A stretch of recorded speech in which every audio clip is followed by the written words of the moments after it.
Hello there. Welcome. So, thank you to those of you who reached out to me yesterday. The stomach bug hit our house and it took out everybody. So we are back on our feet. We are feeling great, and I'm excited to be here today. I really love this topic, and it's so useful for a number of reasons. So I'm just gonna, we're gonna do this. Perfect. So, so useful for a number of reasons, and the very first thing that I found when I started to use this work was the freedom that it gave me. So there is, as moms, there is a lot to do, and I don't think I'm going to be able to go into the depth that I want to in this conversation. It would definitely have to be a series of conversations, but we're going to dive into the masculine and feminine energies here and what it means in your life as a mom. So if you are familiar with masculine and feminine energy, even if you're not, we're going to do very basic, and I'm going to share with you in very general terms why it's so important to know what this looks like for you. Now, you don't have to know your human design. You don't have to know what your gene keys are, what your astrology signs are. You don't need to know any of that to be able to grasp this. So masculine and feminine energies have nothing to do with gender. Nothing. They are energies. They are a masculine energy that gives and a feminine energy that receives. And in this day and age, unfortunately, there is a lot of reward. There is a lot of highlighting of the masculine giver, right? And we see this start to take over our feminine receiving, and it can really create an out of balance, an overwhelm, a struggle between the masculine and the feminine energies. And it happens not just in work, but at home as well. And I see it especially at home with a lot of moms. So masculine is the giver, feminine is the receiver. However, as moms, motherhood is actually a masculine energy. Yes, being motherly is different, but mothering, being the mother, is a very giving energy. You think of the fact we give life to our children. Who do they go to when they have a question? Mom, 95% of the time, right? And so we are constantly giving to our children the things that they need. We provide for them, especially when they're infants, whether we're, taking care of their food, whether we're nursing them, whether we're changing their diaper, whether we're rocking them to sleep. We are the giver in terms of our children. And for the first several years of their lives, children are all feminine, okay? It doesn't mean that they're females necessarily, but they are the receiver. They're getting all of these things from mom. So it's a masculine giver energy and the feminine receiving energy of the kids, okay? And this is sometimes where, when the spouse, the husband, generally, right, who goes out, leaves the home to work, right, is in that provider mode. When he comes home, there tends to be a clash of energies because you're in mom mode and you're giving, and he comes in masculine mode as the giver, and there's kind of this clash of who's in charge, right? I see this a lot. And it can be difficult to take off that masculine energy and slip into your feminine because you're so used to doing all the things for the kids, right? And so what this looks like and what it can look like is, one, there is absolutely a clash of energies. If you're not paying attention to it, it's going to create a lot of resistance, a lot of issues within your relationship. You're going to feel frustrated because you're trying to do something, he's trying to do something, and it's going to be a battle as to who wins it out, right? And I have done this work long enough that I can notice it instantaneously if I am in my masculine and my husband is also in his masculine. Now, sometimes when he comes home, he sinks into his feminine and he recharges for a few minutes, okay? Because the feminine is actually the recharger, okay? If you think of an outlet plug, right? You plug into an outlet to get energy. We plug into the feminine energy to receive energy, to recharge ourselves. So when we talk about that self-care being so important, it's not necessarily the self-care, it's the energy behind it. Because you're receiving for yourself, you're actually recharging your own battery, and that is vital for you to continue to give. It doesn't matter what the self-care routine looks like. It is simply the energy behind it. That receiving energy is what you're going to want to tap into in order to go out and to do the things without feeling burnt out, overwhelmed, exhausted, frustrated, all the things, right? And so you really want to pay attention to that. So when it comes to your relationships, start to notice, right? There is literally a switch that goes off when I've been in my masculine too long and my battery is dead. And I'll go, whoo, done, mom needs a minute. And I will go recharge. I usually recharge myself before I pick up my kids in the afternoon, because I know I'm going straight into some more masculine energy to coordinate after school chaos, right? By about 7 o'clock at night, I am done being the doer and I just want to sit back and receive. And I give myself permission to do this. I also let my children know, okay, mom's a little bit done. I'm about done with the questions. I'm tuning out, like, not that I'm tuning them out, but like, I need to sit and recharge. Give me a minute, okay? And definitely once the kids are in bed, I am in full feminine. Like, don't ask me to do anything. I'm going to sit there, I'm going to receive, I'm going to be present. That is it, right? And so that's very important to start to notice that. Now, when it comes to structure during the day, okay? This is so important, and this will be incredibly impactful if you are somebody who wants to be more efficient, if you're somebody who wants to have more time to yourself. This is key. Now, the masculine energy is the structure, okay? Think of a cup, right? The cup. The structure is what keeps the water in place, right? The liquid is in place. So the structure is the masculine energy. This cup is the masculine energy. The water inside is the feminine energy, okay? The feminine energy loves to go wherever, okay? If you think of someone in their full feminine energy, they're just prancing through the fields, picking wildflowers, right? Like, they have not a care in the world. There is no place for them to be. They are just there, right? Also young children, they get so lost in their play. They have no care, no rhyme, no reason. They're just there. It's beautiful. It's glorious, right? That is the feminine energy, just there, right? The masculine is the focus. It's the structure. It's the get shit done kind of stuff, right? And so you need both. You need both. And when you can use both, that becomes a superpower. So I have structure throughout my day. And I don't mean that my day is planned down to every single minute, but I have blocks of time in which I'm doing certain tasks, and I have blocks of time where I'm free to do whatever I want, right? There's nothing that's necessarily has to be done during that time. It's a free time where I can flow, where I can take myself to the beach, where I can go to lunch, where I can sit outside and read a book. There is no designated productivity during that time.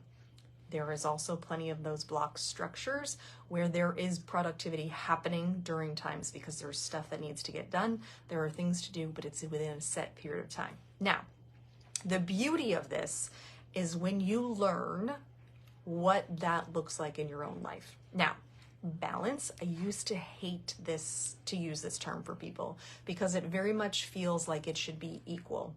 Home life should be equal with work life, right? That's really how some people equate balance, but that's equality. That's not balance. Balance is what works best for you within these two energies. Some people may spend 2 hours a day in the masculine and the rest of the day in the feminine. Some people really thrive off of their masculine, don't need a whole bunch of feminine time, and so they'll spend 10 hours in their masculine and 2 hours in their feminine, right? It really depends on the person, but that is balance for them. That's what works out well for them.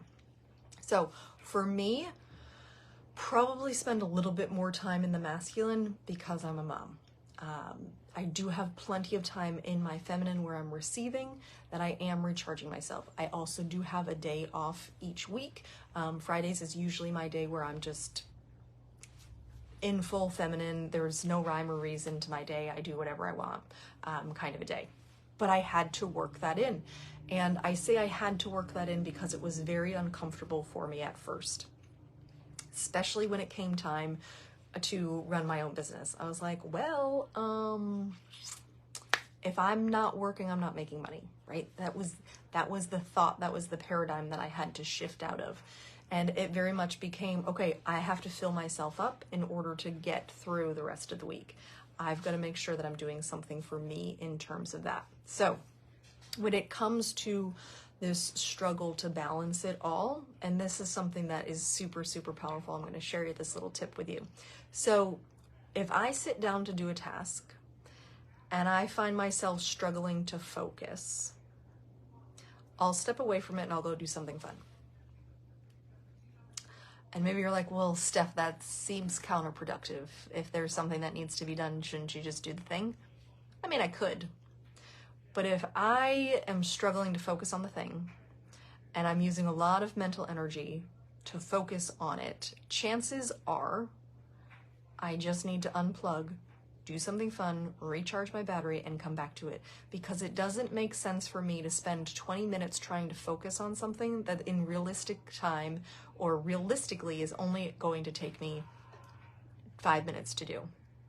If I am not able to tap into that creativity pretty quickly, I'm going to do something that fills me up, that I enjoy, that is fun for me, and then I will come back and I will be able to focus very quickly on the task at hand and get it done. Okay, that is your permission. Okay, this is also what I sometimes term mom ADD. Okay, where and this is really funny to me. So this is where mom ADD.